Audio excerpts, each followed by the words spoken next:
Comfort, give comfort to my people, says the Lord. Speak tenderly to Jerusalem. Her service is at an end. These words from the prophet Isaiah were spoken 6 centuries before Jesus. The people are in exile. They've been taken away from Jerusalem and that great symbol of Jerusalem, the temple.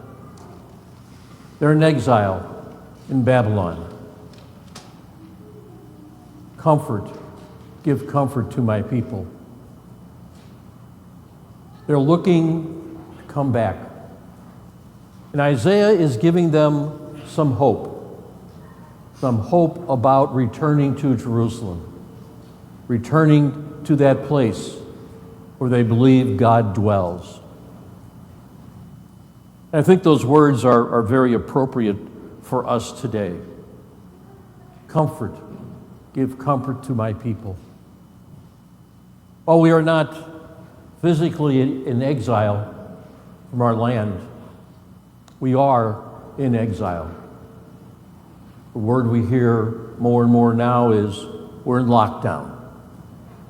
Our lives are not the way they were. They're different, and in all likelihood in the future, they're going to continue to be different. So what are some words of comfort that might be spoken to us today as we are in exile? Pope Francis, in his most recent book, Let Us Dream, talks about the pandemic and how it affects all of us, and how we might feel like the people in exile in Babylon, how we might feel that sense of loss, that sense of being where we really want to be. And he points out 3 dangers for us in this lockdown. First of all, narcissism. All I see is myself. All I see is myself.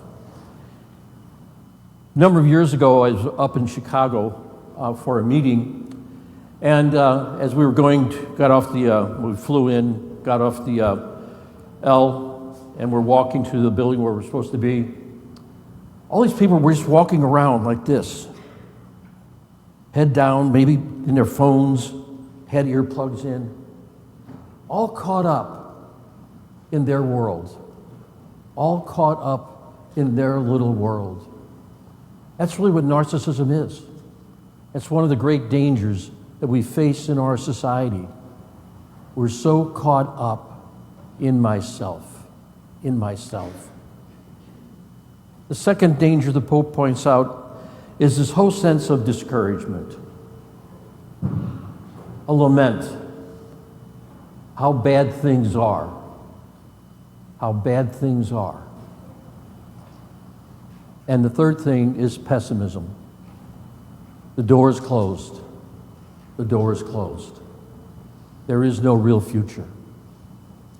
Those are 3 things that we can get caught up in.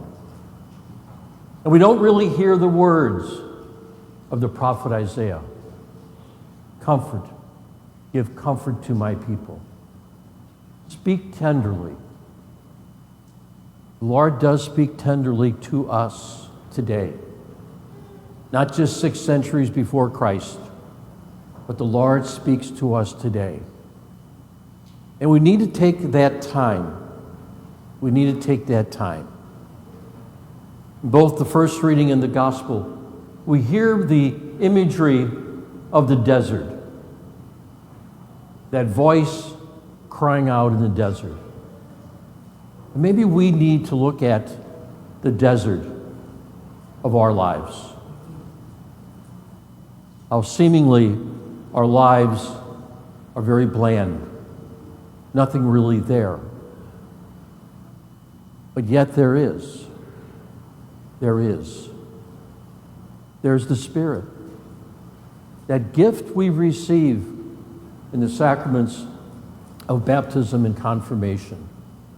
That gift of God's abiding presence with us.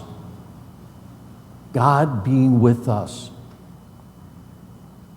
In Advent, we prepare for that great feast, that great feast of Christmas, where we celebrate God being with us. In the desert of our lives, God is there.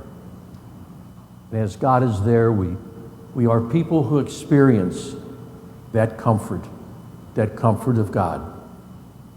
We are nourished every time we come to celebrate Eucharist in word and sacrament. That is what truly gives us comfort.